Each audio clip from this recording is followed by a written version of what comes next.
Luke, obviously you're a competitor. You want to win, but when you think back to that game last night, what are some of the positives you're taking away? Our guys really embraced the challenge that we had, and it was a tough challenge last night. We had plenty of chances to win that game. Give the Warriors credit for making big, tough shots down the stretch, but that's kind of what they do.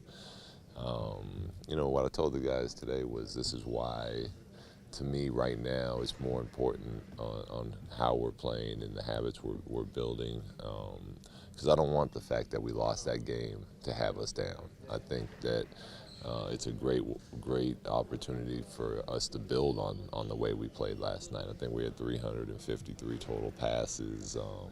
Defensively, we were forcing turnovers, high hands, we were getting out and running. So there's a lot of things that we did really well, and things that I want us to continue to build on.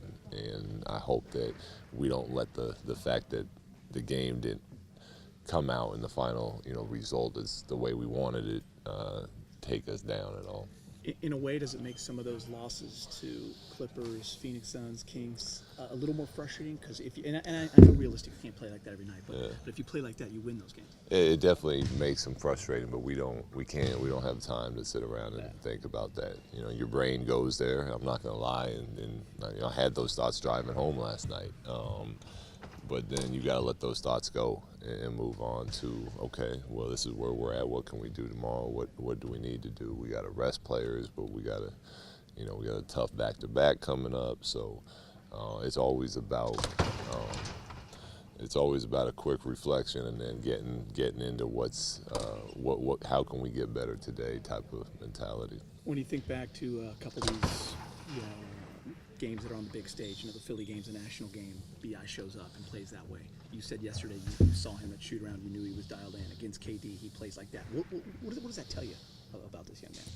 Well, Bi he's a competitor, and I think obviously everyone at this level, when you're one of the best, 400 or whatever players in the world, and you're on national TV, it means a little more to you. But he wants to win all the time. I don't think it's something just on national TV games he gets up for. There's some players that do that. I think he's just continuing to grow as a player, and he's had some big nights there. But whether it's national TV or not, I think he wants to come in and help his team win. How would you assess Zoe's game last night? Looked to have a little more confidence once he hit a three or two. Yeah, I thought he was good. Obviously he had a big third quarter, but the difference when he's out there pushing the ball, and whether he's shooting it or just he's creating that pace for us by throwing the ball ahead, is everything for our team's success. And when he's doing that and he's getting in the paint and getting us into our offense early, we're just such a better team. And then obviously making those threes, it was nice. I said after the game last night, he's been shooting lights out in practice for the last week, 2 weeks, getting his work in with Miles, and so it wasn't surprising to see those threes go in, but it's always good to see the hard work paying off for the young guys on the team. Steph misses a rare free throw, and Bi gets kind of pushed under by Draymond, and Draymond makes a winning play. Is that on the players to maybe go, hey, we got Draymond right here, maybe Julius come over here? Or is that for you guys to maybe see? It's for all of us as a group. Julius definitely should have been on that side. Julius recognized it late.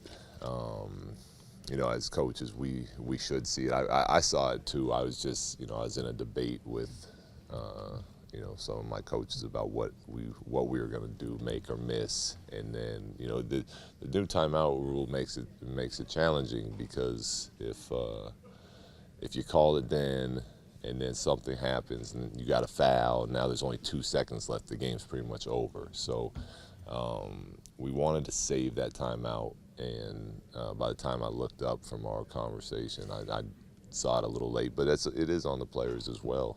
They should recognize that Draymond's the better rebound of the two, and Julius should be on his side. But we pointed it out in film, and that's something that that we learn from. It's a mistake that happens in the game, and hopefully we don't do it again. You said the other day that you guys don't really have one guy who every night you know is going to be the guy. Different nights present different players playing well. What does Brandon have to do to be the guy every night? Well, it comes with, one, earning the respect of your teammates by the way you prepare, by the way you work, and Brandon has that. He 100% has that, and then it's about going in and finding a way, which I think is the hardest thing for young players, is finding a way to be consistently good every single night. And with the amount of games we play, and he's plays all those minutes last night, and then we got a back-to-back against Denver, Houston, home away type of thing coming up. So it's hard, and you just have to consistently do it. And then if you keep doing it and doing it and doing it, you kind of become that guy. But for us, it's not about the way he just scored the ball last night, because we don't want him coming into the game with the mindset of, all right, let me go get 30 again tonight. He's got to continue to play the right way and, play within the system that we're trying to, to play, the style of play we want to use. And if he can do that consistently, then you become that guy. Second game back for Larry. He didn't get on the boards, but he did seem very active defensively. How would you assess his game? He was good. I think he had 5 assists, 4 steals. So he was definitely making plays out there for us. He probably would have liked a couple more minutes, but the way that team goes and with their switching, or the way that they attack switching, I thought Julius was doing a good job of that, so we rode Julius. But I think overall Larry had a solid game for us. What do you think of how this, they moved the season up a week and sort of expanded the schedule a little? Have you liked that?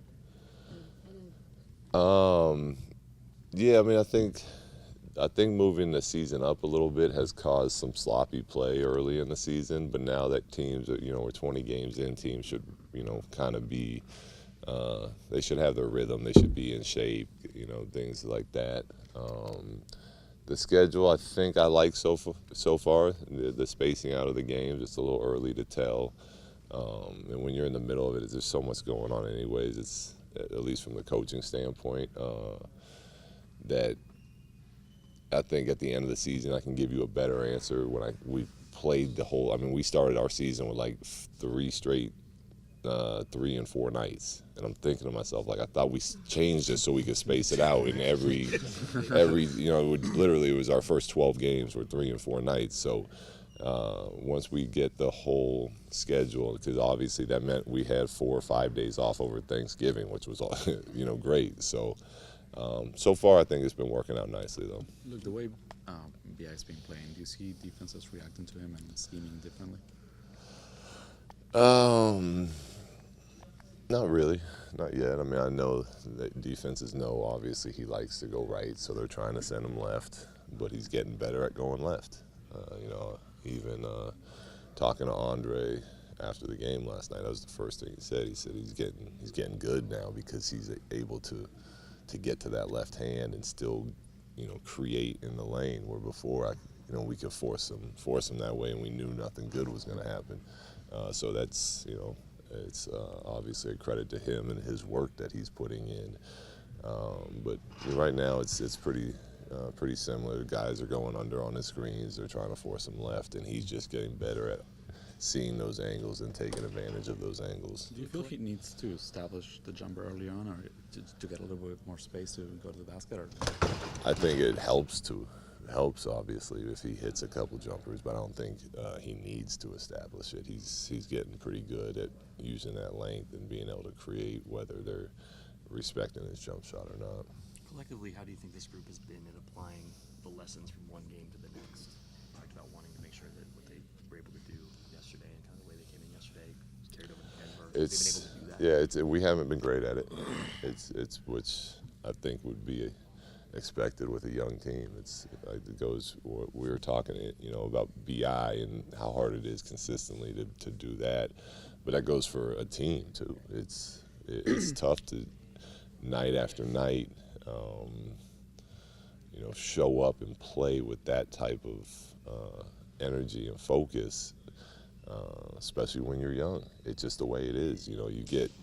As you get older in this league and you become a grown man and realize that this is the priority in what we're doing and what a special opportunity it is, it gets a little easier.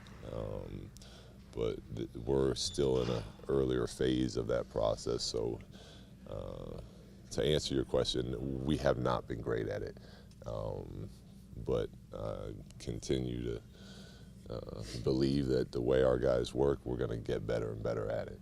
The December schedule looks to be maybe the toughest of the season. What do you want to see out of the guys as they kind of go through that gauntlet? I want to see them stick together. I want to see them attack these games as a group. We got some tough challenges ahead of us, and as long as we do it as a group and we keep grinding and pushing together, then I'll be happy by the end of the month. Last night, Brandon was really good at attacking, switching bigs from them. Is that an area where you can create more opportunities for him to do that by putting him in more pick and rolls? Well, that's just how Golden State plays their defense. I mean, most of the game they have a small lineup in there and they just switch everything, and they're really good at it because of their understanding of how to do that, and then their individual ability to play to guard multiple positions. I thought Brandon did a nice job. We've been working with him, with all our players on teams that switch, to give the ball up and then get it right back so you can attack off a live dribble. And to see him put that into his game during a real live game was nice, and he used that as a way to get some advantages sometimes. But it's more how teams are guarding us, and if they're going to switch everything, then we can have Brandon handle more, and there's different things we can do to take advantage of it. But what I was really pleased about, he didn't just start dribbling and turn it into a straight ISO game for him. He was attacking on the catch, and if he collapsed the defense, he was kicking it out to teammates, and that's really the important thing of how we want to attack all that type of switching defenses. Did you see anything from Lonzo at shoot-around yesterday or before the game that kind of gave you an inkling that he was going to be a little bit more aggressive, assertive? From Lonzo? Yeah. Nope. Same straight face. He's he's a lot of fun, but he keeps the same look on his face throughout the day. So no tells, at least that I've found so far. Luke, you've been in the locker room obviously as a player, and this organization seems to attract a lot of trade talk. Did that ever affect the players when you were playing? And then as a coach, is there any way you can combat that and kind of just keep the guys focused? Yeah, as a player, I do remember the first time hearing it. It kind of shocked me and made it hard to focus on what I was doing, because you can't really believe that you might get traded somewhere else. And then it took about a couple months of realizing that every day there's a different trade article on different players, and it's like, all right, now they're saying we're going to trade Pau Gasol. Like, I'm just going to stop listening to this. So eventually it happened. It was about 5 years later. But my advice to the players is, look, that there's always going to be rumors. That's what people get paid to do, is just create stories. So, stay focused on what we're doing as a group. And look, at the end of the day, if you do get traded, it's out of your control anyways. So, focus on the things that you can control in helping the team, that the group, the culture that we have here, enjoy. Don't pay attention to all that other stuff.